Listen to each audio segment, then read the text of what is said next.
What's going on, guys? As you may have just seen, unless you skipped it, my website that I've been working on for the past year and a half is finally going to be launching on the 20th of November, which is only 12 days away from now. As for the website, it's going to feature all of the recipes that I've done on the channel so far, plus a few other things, and there's going to be a merchandise store there too if you're interested in that. For today's video, we're going to be making something that I learned 10 years ago when I first started cooking, and this is fall off the bone pork ribs cooked in the most amazing Asian marinade and spice rub. So let's get straight into it. Please sit back, relax, and enjoy.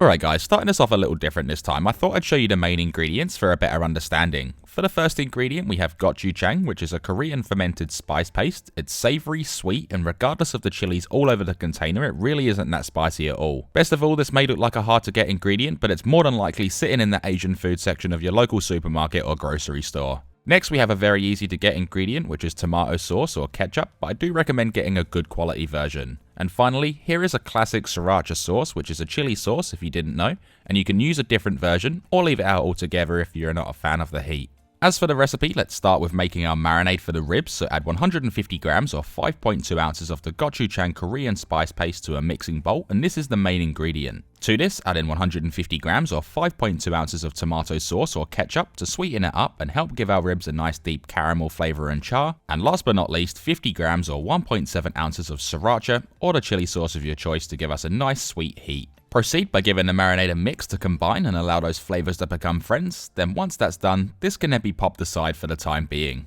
For a dry rub, add 1 tablespoon or 6.5 grams of Chinese 5-spice powder to a small bowl, along with 1 teaspoon or 2 grams of onion powder, 1 teaspoon or 2 grams of garlic powder, and of course, 1.5 teaspoons or 7.5 grams of sea salt flakes. Give this a quick mix, and for a breakdown, the onion and garlic powder along with the salt are pretty self-explanatory, but as for the 5-spice powder, it has a distinct licorice flavour which comes from the star anise, sweet and warm flavours from the cinnamon and fennel, the cloves add a warm and cooling sensation, and the Szechuan peppercorns add a cool, numbing and peppery note. Obviously for this rib recipe we are going to need some, so right here is a 600 gram or 1.3 pound rack of pork ribs, and for this recipe we're going to need 2 of them. To prepare these, spoon over 1/4 of the 5-spice salt mix, laying it all over, then come through with clean hands and rub your rack really well, getting the salt mix completely covering everything, and you can be a little rough to ensure that the mix penetrates the surface, which will result in better overall flavour. Once that's done, flip this over and spoon over the same amount of the remaining mix, leaving half of the mix for the other rack of ribs, repeating the rubbing process, ensuring we get the best overall flavour out of these bad boys. Now to get a bit messy, grab a pastry or basting brush and paint the rub ribs with the delicious gochujang tomato and sriracha mix, getting these heavily coated all over. I will say don't use all of the mix as well, as we will be needing it again later on in the recipe, so save at least 1/3 of it, and if you don't want to make a big mess, you can do this on some parchment paper. Just like we did with the rub, flip these over and baste the other side to ensure we have full flavour all over, and place the prepared ribs onto a large sheet of parchment paper, fold over the sides to cover it up, and this is going to help almost steam the ribs, which will result in the meat being extremely tender and falling off the bone. We can now place the wrapped ribs onto a large sheet of aluminium or tin foil, and just like before, wrap them up nice and tight, but this time make sure none of the ribs are visible. What this is going to do is allow them to bake and steam in their own juices without getting too much colour and burning, especially as the sauce is sweet and will very easily char.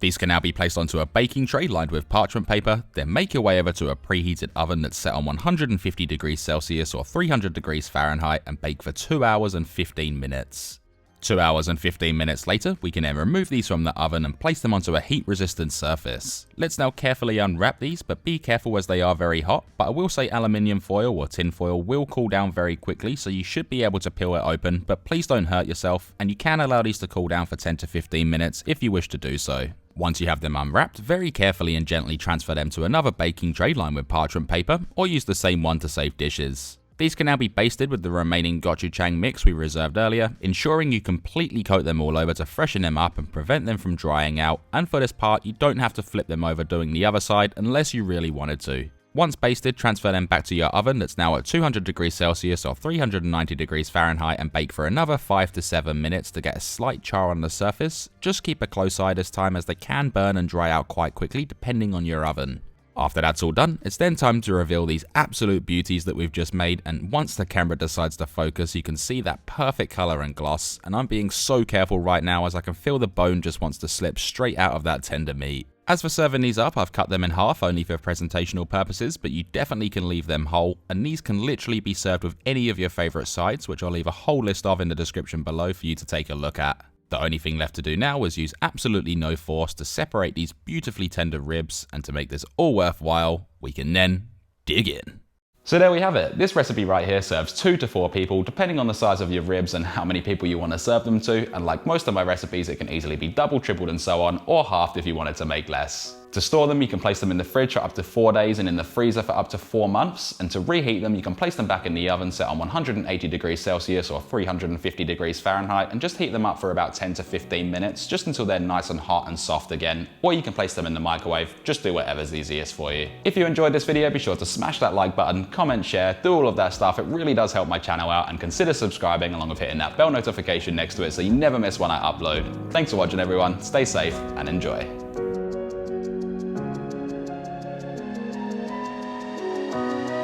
Thank you.